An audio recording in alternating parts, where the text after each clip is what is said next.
இந்த எதிர்ப்பு ஆர்ப்பாட்டங்களுக்கு பின்னால அரசியல்வாதிகளுடைய பிரதான செயற்பாடு தலையீடு பிரதானமா இருக்கு இருக்குன்னு நிச்சயமா. ஆனால் அவர்கள் தங்களை ஒளித்து வைத்துக் கொண்டு இந்த மாணவர்களை முன்னுக்காகி இருக்கிறார்கள்.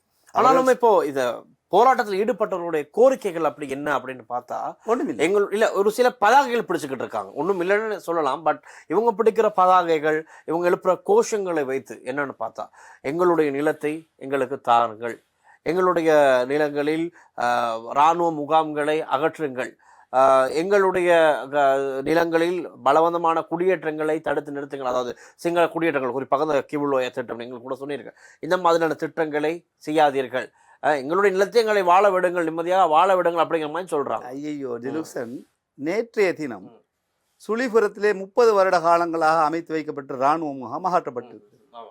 பல இடங்களிலே இராணுவ முகாம்கள் அகற்றப்பட்டு கொண்டு வருகின்றது. இராணுவ முகாம் ஒன்று அகற்றப்படுகிறது என்பது எவ்வளவு தூரம் பாரதூரமான ஒரு விடயம். அங்கிருக்கக்கூடிய பாதுகாப்பு சூழலிலே அவர்கள் அங்கிருக்கக்கூடிய மக்கள் எவ்வாறு செயற்படுகிறார்கள் அதெல்லாம் கவனிக்கப்பட்டு தான் அங்கு விடுவிக்கப்பட வேண்டும். ஆனால் இந்த அரசாங்கம் வந்ததற்கு பின் பலாலி பகுதியிலும் சரி, இந்த மாதிரி சுழிபுரம் பகுதி போன்ற பல இடங்களை விடுவித்துக் கொண்டே வருகின்றார்.